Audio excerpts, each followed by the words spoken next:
Let's be honest, when it comes to getting permanent residency in Australia, the nomination system feels like a mystery novel.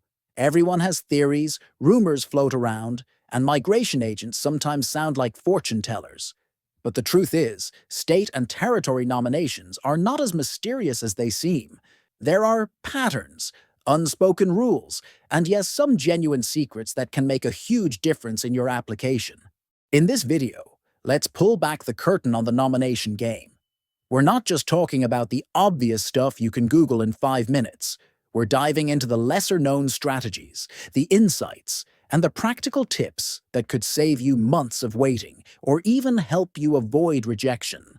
Grab a coffee, because by the end of this, you'll feel like you've just been handed the cheat sheet that no one else shares. 1. Not all states are equal. Here's the first big truth. If you only target the popular states like New South Wales or Victoria, you're competing with an army of other applicants. Yes, Sydney and Melbourne are attractive, but so are their nomination queues. Some states, like Tasmania, South Australia, and the Northern Territory, often have fewer applicants, which means less competition. Does that mean they'll nominate you instantly? No.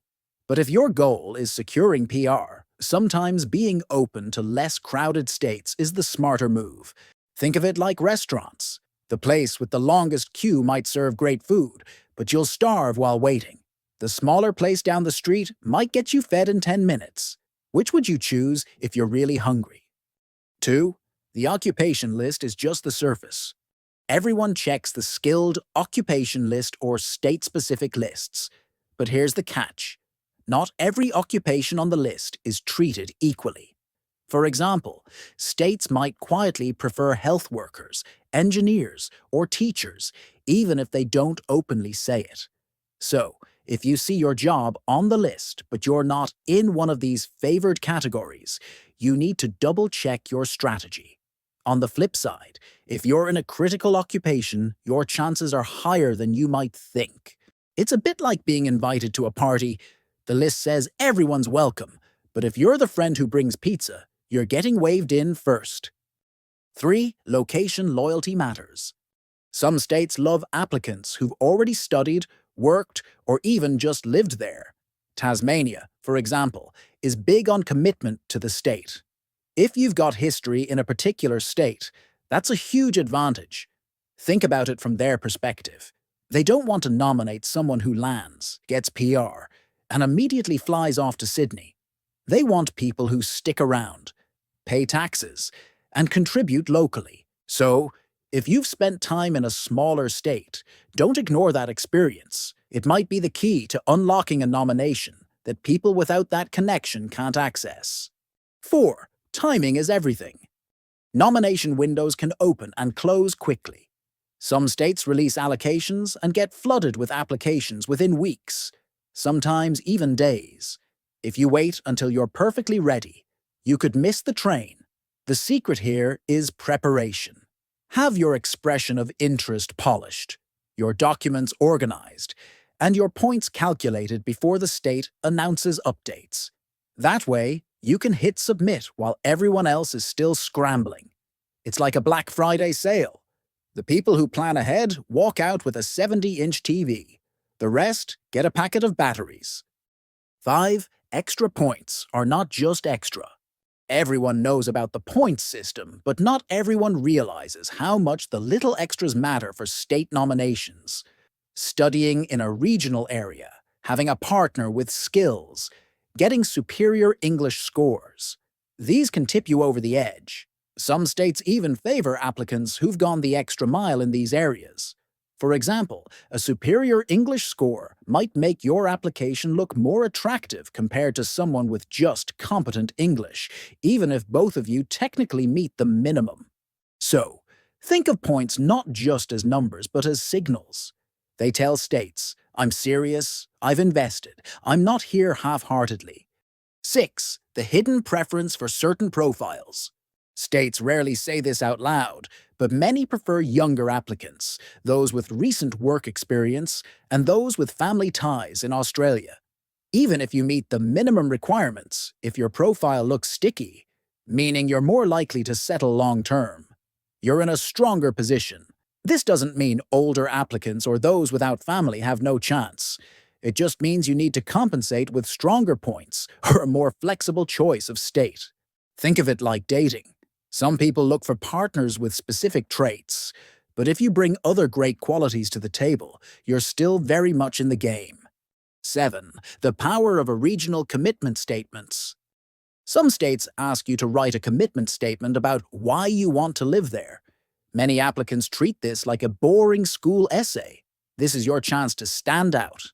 If you can show genuine research, like knowledge of local industries, job opportunities, or lifestyle benefits, your statement carries more weight. Generic promises like, "I love the state" won't cut it. If you're applying to Tasmania, don't just say, "I want to live in Tasmania." Talk about specific sectors like the booming healthcare or agriculture industries, or even the community vibe in Hobart. Show you've done your homework. 8. Flexibility beats perfection. Here's a truth that surprises many people. The applicants who get nominated fastest are often the ones who are flexible. They don't insist on one occupation, one state, or one visa subclass. They adapt. If you're rigid, "I only want Sydney. I only want this occupation. I only want subclass 190. You might be waiting a very long time, but if you're open to subclass 491 or to living in regional areas, doors suddenly open. Sometimes the smartest strategy is not to chase the perfect outcome, but to grab the achievable one. Once you're in Australia and working, you can often transition to PR anyway. 9. Networking isn't just for jobs. A lot of people don't realize this, but local employers, migration networks, and even state-based professional groups can influence how you approach your nomination. Some applicants find jobs in regional areas through networking, which then makes their nomination pathway much smoother. No, you don't need to know a politician, but joining an industry association in a state or applying directly to regional employers can give you credibility. It shows you're serious about contributing to that region. It's the difference between saying, "I might move to your town someday," and "I already have a job offer here." Guess which one the state takes more seriously? 10. Don't rely on old information. Migration rules and nomination criteria change constantly. What worked for your friend 2 years ago might be completely useless now. States update their lists, shift their priorities, and sometimes even change requirements mid-year. So, your real secret weapon is staying updated. Follow official state migration websites, watch announcement dates closely, and don't rely on outdated Facebook groups for advice. If you keep your info fresh, you'll always be a step ahead of applicants who are still following last year's playbook. Here's one final truth. States don't just think about individual applicants. They think about what benefits their community. If they nominate a teacher, it fills a local school shortage. If they nominate a nurse, it strengthens the hospital system. So, the big secret is aligning your story with their needs.